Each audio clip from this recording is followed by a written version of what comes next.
Vocês sabem o que é a Associação de Pais e Mestres? Talvez vocês nunca tenham ouvido falar, mas é bom lembrar essa sigla. Associação de Pais e Mestres. Administração do Patrimônio da Sé Apostólica. É um órgão econômico da Cúria Romana. Precisamente, é o Banco Central do Vaticano. É aquela instituição financeira a qual é atribuída uma função muito específica, ou seja, administrar os bens financeiros, mas também os bens imobiliários da Santa Sé, e fornecer todos os fundos necessários para o funcionamento da Cúria Romana do Vaticano. Exatamente, é o Banco Central do Vaticano, o banco que serve como referência para qualquer operação internacional. Mas não é a única instituição de crédito do Vaticano, ou melhor, não é a única entidade financeira do Vaticano. Falou-se muito de outra sigla, uma sigla de apenas 3 letras e não 4. Instituto para Obras de Religião, Instituto para Obras de Religião. E hoje, 18 de junho, uma data especial, porque marca o 42º aniversário do achado do corpo do banqueiro Roberto Calvi. Nós do canal Dentro da História decidimos dar uma olhada um pouco mais aprofundada, dentro de um dos muitos mistérios que envolvem o Estado italiano e os muros leoninos, o mistério das finanças do Vaticano. De onde nasce a questão do dinheiro do Vaticano? Bem, das questões do Risorgimento. Quando, em 1929, já falamos sobre isso em outro vídeo, o Estado italiano, Reino da Itália, na época sob a ditadura fascista, assinou os Pactos de Latrão. Também são estabelecidos instrumentos financeiros para aliviar, dizem, o peso do que o Vaticano teve que suportar, sempre entre aspas, devido às desapropriações causadas pela unificação da Itália. Tudo isso se traduz em uma enorme quantidade de dinheiro e propriedades. Muito, mas muito dinheiro mesmo. E precisam ser gerenciados. Logo após os Pactos de Latrão, em 1929, o Papa Pio XI confia uma missão especial a um banqueiro. Ele se chama Bernardino Nogara. A ele é confiada a administração de uma nova entidade, a Administração Especial da Santa Sé. É assim que se chama. Mas o que é isso? É um recipiente. Imagine, uma grande caixa. Uma caixa na qual convergem todo o dinheiro do Vaticano.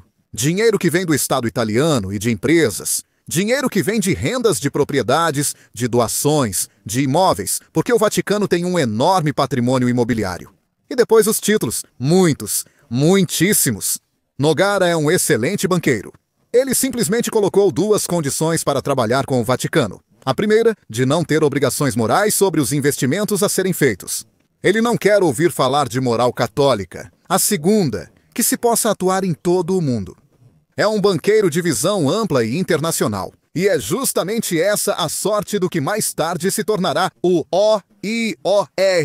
Quando Nogara assume o cargo, começa seu trabalho. Percebe que o dinheiro da igreja rende, mas não o suficiente. E o que ele faz? Faz o dinheiro render muito bem. Investe muito, principalmente no setor têxtil, aproveitando o boom têxtil italiano dos anos 30. Investe na Super Tessile, na Sociedade Milionária de Indústrias Têxteis e na Chiesa Viscosa, a futura Snia Viscosa. Depois, investe na Italgas. Nos anos 30, o fornecimento de gás se espalha pelas cidades italianas. Mas não basta. Nogara investe em seguros, por exemplo, nas Generali. Investe no crédito fundiário. Investe na Bastode, aquela que é uma das empresas mais nobres da Bolsa Italiana. No Instituto Romano Beni Stabili, a companhia imobiliária entre as maiores e depois em muitas outras empresas. Nas metalúrgicas, de produção de alimentos, de produção também de eletricidade, por exemplo, na SAD. Aquela famosa, aquela da represa de Baione. Já falamos sobre isso em outros vídeos que você encontra neste canal, mas não investe apenas em atividades que, no fim das contas, são inofensivas, que fazem parte da vida cotidiana e podem ser tranquilamente aceitas pela moral católica. Bernardino Nogara é ousado, não é burro, não é tolo e também não é uma pessoa que joga, mas não quer nem ouvir falar de regras. Então o que ele faz? Ele vende. Vende para a Liri, para o Instituto de Reconstrução Industrial. As participações nos bancos que estão prestes a explodir, o Banco de Roma, o Banco de Santo Espírito, o Crédito Sardo, são todos bancos em dificuldades. Liri assume a responsabilidade pelo preço de mercado. não de liquidação. O Vaticano lucra muito e reinveste, mas onde? No setor imobiliário, que nunca sai de moda. Sempre é útil na indústria farmacêutica, incluindo indústrias que produzem os primeiros preservativos. E aqui já daria vontade de rir, pensando nas doutrinas da igreja sobre contracepção, aborto e armas. Pois é, Berlandino Nogara investe o dinheiro da igreja na oficina mecânica Rediani, que produz metralhadoras e aviões de guerra, na Breda, que produz fuzis, pistolas metralhadoras e canhões, na Companhia Nacional de Aeronáutica e na Lansaldo, fabricante de carros blindados, tanques, canhões e navios de guerra. Vocês devem se perguntar como isso se concilia com a Igreja Católica. Não se concilia, apenas fingem que não importa. Porque se o trabalho de Bernardino Nogara é bom e traz bons resultados, por que perguntar de onde vem o dinheiro? Melhor manter assim.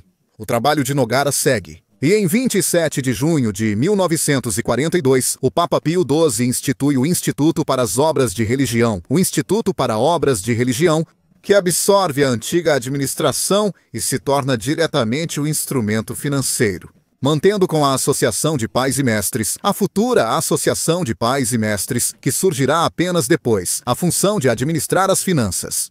A Associação de Pais e Mestres atuará como banco central e o Instituto para Obras de Religião como banco de investimentos. São duas entidades distintas que são mantidas por muito tempo, uma de um lado e outra do outro, mas que servem basicamente para sustentar a parte financeira do Vaticano. Vocês vão perguntar por que uma religião deveria precisar de bancos? É uma objeção válida, mas sua pergunta será respondida anos depois. Um personagem que já conhecemos, um prelado americano de origem lituana que vem de Illinois, de uma cidade chamada Cícero, Paul Casimir Marcinkus. Você não pode conduzir a Santa Igreja só com a Ave Maria. Você não pode conduzir a Santa Igreja só com a Ave Maria. Ele repete isso sempre. E também diz que sem dinheiro nada se faz, nem caridade. Marcinkus tem ideias claras, e ao assumir o Instituto para Obras de Religião, encontra prosperidade e muitas participações. Uma das mais interessantes é na Società Generale Immobiliare, dona de um quarto de Roma. Só para citar uma, mas ela é dona de muito mais. Pensem no famoso Hotel Watergate. Sim, aquele do escândalo, onde foi encontrada a famosa equipe dos encanadores. Os arrombadores profissionais a serviço do Comitê Eleitoral do Partido Republicano. Aquele que provocou um escândalo histórico na América. Isso mesmo, aquele Watergate. Pertence em parte à Società Generale Immobiliare, que, porém, enfrenta um problema. Porque, com o fim dos anos 60, no início dos anos 70, termina o período de isenção de impostos estabelecido pelos Pactos de Latrão. É preciso pagar os impostos, é preciso fazer alguma coisa, mas o Vaticano não quer pagar esses impostos. E então, o que fazer? É preciso de um homem da providência. No passado, Mussolini de Veta, Michele Sindona, o banqueiro de Patti, era na verdade um advogado especializado em direito tributário. Não exatamente um banqueiro. Ele se mudou de Messina, onde estudou, para Milão. Ele abriu seu escritório de consultoria e viu de tudo passar ali, incluindo as extravagâncias dos grandes ricos da Briança e de Milão, que depois se tornaria a Milão da bebida. Sindona se torna o homem certo, no lugar certo para fazer as coisas, para começar a movimentar o dinheiro, fazer desaparecer propriedades, colocar em países estrangeiros, principalmente nos paraísos fiscais, os pacotes de controle das empresas do Vaticano. É nesse período que nascem as empresas panamenhas, elas serão chamadas assim. Elas não estão apenas no Panamá, mas também em Luxemburgo, Liechtenstein e outros lugares com legislação favorável às sociedades anônimas. Vocês sabem o que é uma sociedade anônima? Vou explicar para vocês. Existem diferentes tipos de sociedades. Existem as sociedades em nome coletivo, as sociedades simples, as sociedades em comandita, e aqui há um sócio comanditário e um sócio comanditado. As sociedades de responsabilidade limitada são o principal exemplo de sociedades de capital, assim como a sociedade anônima, ou sociedades por ações. E depois existem as sociedades anônimas, que são basicamente sociedades de capital, com ações. Mas ações ao portador. Vocês não sabem o que são ações ao portador? Muito simples. Nas sociedades anônimas, antes de uma assembleia dos sócios, vários dias antes, os sócios têm a obrigação de depositar suas ações, de modo que a composição acionária seja bem clara, transparente e se saiba quem detém o que e quanto direito de voto tem na Assembleia. É um princípio de transparência e, portanto, um princípio muito simples. Nas sociedades anônimas não há dever de depósito das ações, pois são ao portador. Podem ser transferidos em 24 ou 48 horas sem que ninguém perceba. Bem, essas sociedades anônimas, essas SA são constituídas em Luxemburgo, no Panamá, em Liechtenstein. Têm nomes às vezes muito exóticos. Chamam-se Money, Castelfin e Nord Europe. Establishment United Trading Corporation, Bellatrix, Bellarossa, Starfield. São empresas de fachada. São apenas empresas de fachada, onde primeiro são estacionados pacotes de ações, depois volumes cada vez maiores de dinheiro. Quem faz isso primeiro é Sindona, até que seus jogos ilícitos com as moedas estrangeiras, ou seja, com as moedas nacionais, o levam à falência. E então chega o seu sucessor, ele, Roberto Calvi, o homem de quem hoje lembramos o 42º aniversário da morte. Cabe a Calvi assumir o lugar de Sindona. Cabe a Calvi continuar alimentando aquelas caixas vazias. Caixas que, no entanto, custam tudo, até mesmo a existência do Banco Ambrosiano. Mas há também outras sociedades anônimas fora do país. O OIOR torna-se acionista de muitas outras empresas, algumas italianas, outras estrangeiras. Além de ser acionista de alguns bancos, incluindo o Banco Católico do Veneto. Nós, venezianos, sabemos bem disso. Em algumas cidades, as placas ainda são visíveis, mesmo sem o banco há tempos. Foi nesse período que, estamos nos anos 70, ele realiza mais uma operação ousada.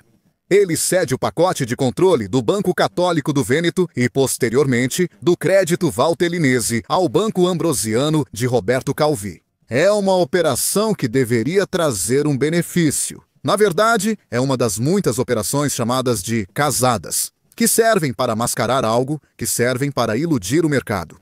Mas também impactam consciências, inclusive dos bispos das dioceses do Triveneto. Eram eles. Eram vários os acionistas de referência, um após o outro, começando por Albino Luciani. Futuro Papa João Paulo I retiram depósitos em protesto. O Instituto para Obras de Religião, no final dos anos 70, começa a se tornar uma questão delicada, uma questão que não agrada a muitos. O primeiro a quem isso não agrada é justamente ele, Albino Luciani. E é ele quem decide investigar a fundo o Instituto para Obras de Religião. Mas sabemos que Albino Luciani no trono de Pedro dura muito pouco. Então chega outro Papa, Karol Wojtyła, João Paulo II, que no início é bem mais prudente que seu predecessor.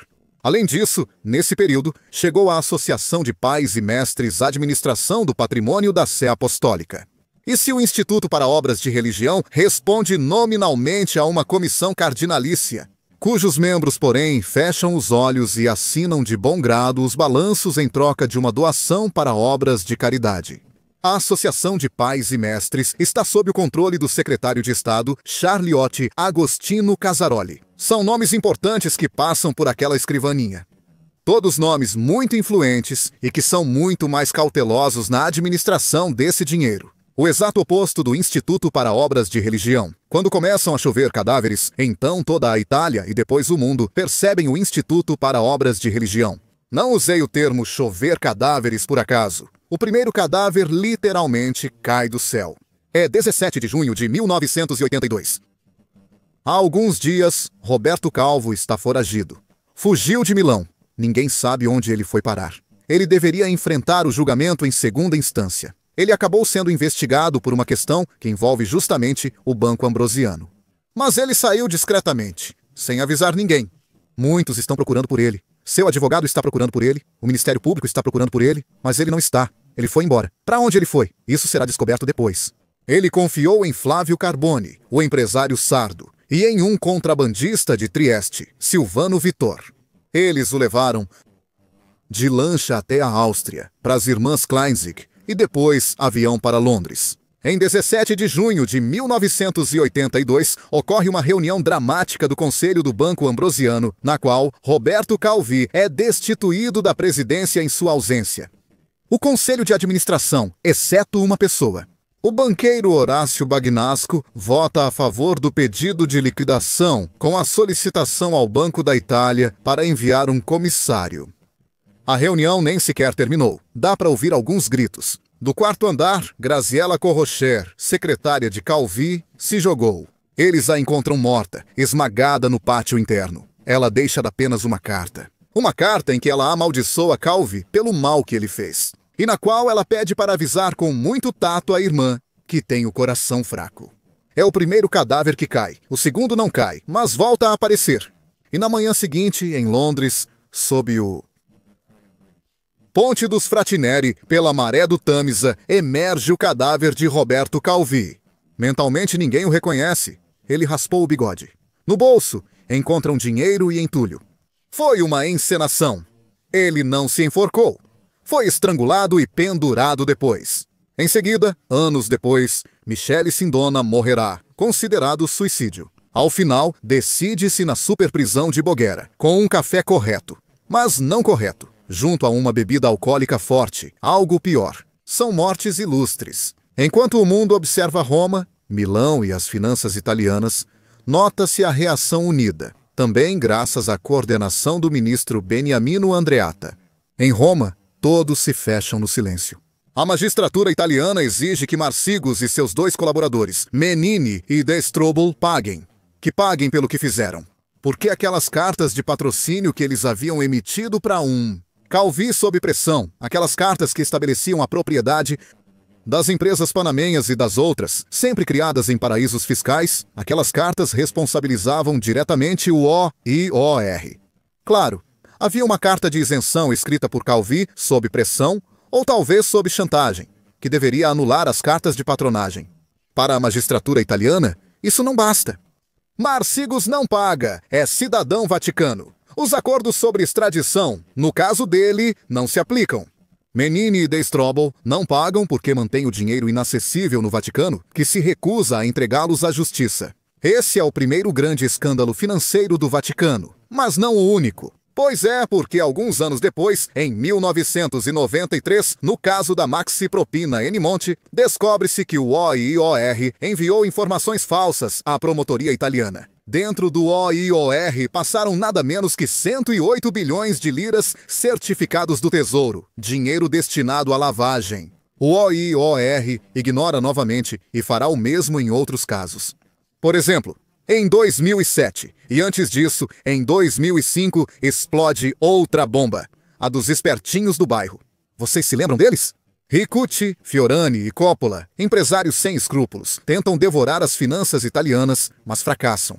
Mas um deles, Fiorani, fala com os magistrados e diz que vários bilhões de euros, não mais liras, euros, que é ainda mais dinheiro. Eles passaram do OIOR para a Associação de Pais e Mestres e daqui para a Suíça, para o Banco da Suíça Italiana. O Banca della Svizzera Italiana está prestes a se unir a um antigo envolvido nos escândalos do Marco Ambrosiano. Ou seja, o Banco de Gottardo Fiorani admite até mesmo ter transferido para a Associação de Pais e Mestres 15 milhões de euros em dinheiro não declarado. Para quê? Por uma consultoria. Podemos imaginar de que tipo, mas não é o suficiente. O nome do OIOR aparece em muitas investigações. Investigação do G8 em La Maddalena envolvendo o construtor Angelo Balducci. A investigação sobre operações de lavagem de dinheiro. A investigação sobre a máfia, porque os delatores da máfia falam e dizem claramente que muito dinheiro da máfia, passou pelo OIOR. Francesco Marino Manoia, aquele que é descrito pelo juiz Falcone como um dos colaboradores mais valiosos da justiça em sua luta contra o crime organizado. Ele diz claramente que os bilhões da Cosa Nostra foram lavados dentro do OIOR por intercessão de Lício Gelli, de Sindona e de Calvi. Calvi teria sido assassinado por Francesco Di Carlo, um ex-mafioso expulso da Cosa Nostra, estrangulado e depois pendurado naquela estrutura sob o Tâmisa. Ele errou ao pegar parte dos fundos que devia lavar. Além disso, há a quadrilha da Magliana. Alguns dos títulos ao portador e outros títulos do governo questionados em sua movimentação dentro do OIOR, eles pertenceriam aos chefes, a Ernesto Di Ottalevi, ao Sor Memo, aos Struzini e aos agiotas a quem a quadrilha confiava o dinheiro para lavagem. Imagine um mundo de criminalidade, um mundo sujo, um mundo sombrio, que recorre a um banco, o banco da religião, o banco de um Estado que deveria promover uma moral para limpar o que está sujo. Eu sei, é algo que assusta, que causa nojo. Eu entendo vocês. Eu também tenho dificuldade em acreditar em certas coisas. Algumas verdades são verdades judiciais, comprovadas, absolutas. Outras ainda são fruto de reconstruções ou de investigações. Talvez vocês já tenham ouvido falar do treinador ou de escândalos como o Vatilix. Um escândalo que levou à renúncia de Ettore Gotti Tedeschi, presidente do Instituto para Obras de Religião. Por quê? Bem, porque às vezes os escândalos ajudam a fazer uma limpeza. Desde 15 de fevereiro de 2013, com a posse de Ernst von Freiberg, que depois renunciou no ano seguinte e foi substituído por Jean-Baptiste de François. O OIOR começou uma grande reestruturação interna para aumentar a transparência e combater a lavagem de dinheiro. As acusações, que chegaram continuamente ao longo das décadas, por uma gestão às vezes irresponsável e em outros casos beirando consequências criminais, essa gestão precisa mudar. Não deve haver mais acusações feitas por colaboradores da justiça, de sacolas cheias de dinheiro em espécie, que são depositadas de forma anônima dentro daquela fortaleza onde fica a sede do banco. Concluo este vídeo com algumas considerações. Embora seja importante que um Estado soberano tenha seu próprio banco central, e assim a administração pública secundária, é realmente necessário que um Estado soberano tão pequeno tenha um banco como o OIOR, que lida com questões às vezes moralmente discutíveis em relação à própria religião. A segunda, porque o Vaticano sempre se opôs à entrega dos homens envolvidos nos escândalos. Se não havia nada a esconder, se estava tudo limpo, se a culpa é pessoal e nunca coletiva. Por que Marcinkus, Menini e De Strobel não pagaram? A terceira e última reflexão. Se nos evangelhos está escrito que Jesus Cristo expulsou os mercadores do templo, depois de ter virado as mesas dos cambistas e ter repreendido aqueles que emprestavam dinheiro a juros. Por qual motivo? Aquilo que é descendente direto da pregação cristã, ou seja, o Vaticano, realmente não consegue abrir mão de uma dimensão financeira. Outras igrejas, outras confissões, simplesmente confiam na generosidade dos fiéis. Ou então, como acontece na Suíça, admitem que prestam um serviço público justamente a serviço do cidadão, e por isso cabe ao Estado sustentá-las. Que necessidade há de possuir grandes patrimônios imobiliários, participações acionárias, pacotes de referência, obrigações? Necessário tudo isso? Será que Jesus Cristo aprovaria? Fica a reflexão para vocês. Quem sabe depois? Talvez, como já aconteceu em outros vídeos, virão comentários negativos, virão até insultos. Virão os especialistas ou aqueles que se consideram especialistas que vão nos dizer que estamos errando tudo, que não se critica a igreja. Para essas pessoas, quero fazer uma pergunta a mais. Claro, ninguém critica a moral, ninguém critica o ensino religioso. Por que vocês não conseguem separar a religião de tudo aquilo que a acompanha, de forma tangível, poderíamos dizer secular, e principalmente de financiar a religião? Reflitam e, se quiserem, avisem nos comentários ou por e-mail. Tenham um bom dia a todos. Tchau.